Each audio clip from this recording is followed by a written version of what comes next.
प्रेम केवल एक शब्द मात्र ही नहीं, बल्कि हमारे सकारात्मक हृदय की एक अपूर्ण भावना है।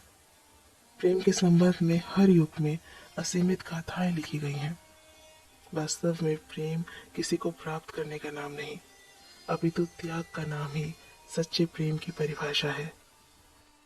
बात उन दिनों की है जब मेरी उम्र 28 वर्ष की थी। मैं एक प्राइवेट कंपनी में नौकरी करता था। घर से ऑफिस काफी दूर था, इसलिए मैं हफ्ते में एक बार ही घर आता था। मुझे गांव में एक लड़की से प्रेम हो गया था, जिसका नाम आशा था। आशा बहुत खूबसूरत थी। उसकी खूबसूरती ने मेरा मन मोह लिया था। वो भी मुझसे प्रेम करती थी और हम शादी करना चाहते थे। मैंने घर पे आशा के बारे में बताया और हमारी शादी हो गई।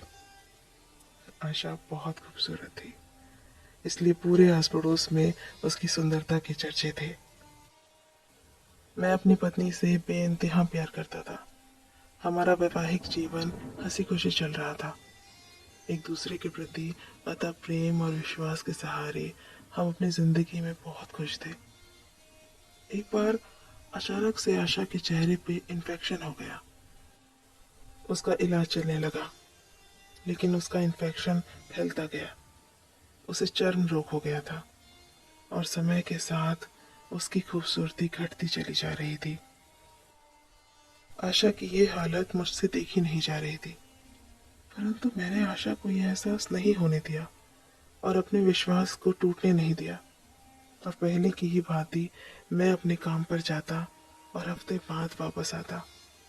एक बार जब मैं शहर से वापस आ रहा था, तो मेरा रास्ते में एक्सीडेंट हो गया। मेरे सर और चेहरे पर अत्यधिक चोटें आई थी, जिसके कारण मेरी दोनों आंखों की रोशनी जाती रही और मैं हर पल अब आशा के साथ ही गुजारने लगा। खैर, हमारा वैवाहिक जीवन यूं ही चलता रहा और मेरी पत्नी की खूबसूरती भी दिन ब दिन घटती जा रही थी। अंधा होने के कारण मैं इस बात से बिल्कुल बेखबर सा था, इसलिए मेरी जिंदगी पर इस बात का कोई असर नहीं हुआ।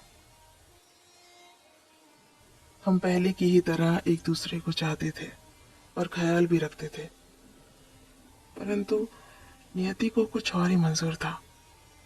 एक दिन मेरी पत्नी की तबीयत बहुत अधिक खराब हो गई, जिसके कारणवश उसकी मृत्यु हो गई। इस घटना के बाद मैं बहुत उदास और सदमे में रहने लगा, जिसके कारण मैंने घर छोड़कर किसी दूसरे शहर में जाने का निश्चय किया और गांव छोड़कर जाने लगा। जाते हुए रास्ते में एक व्यक्ति ने पीछे से आवाज दी और कहने लगा, अकेले कैसे जाओगे? अभी तक तो आपकी पत्नी आपका साथ देती रही, आपका ख्याल रखती रही और आपकी आंखें बनकर आपका मार्गदर्शन करती रही।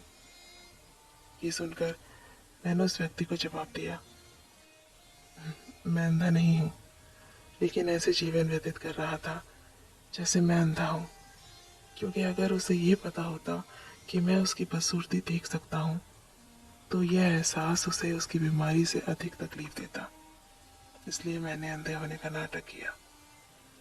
वो बहुत अच्छी पत्नी थी, बस मैं बस उसे खुश देखना चाहता था।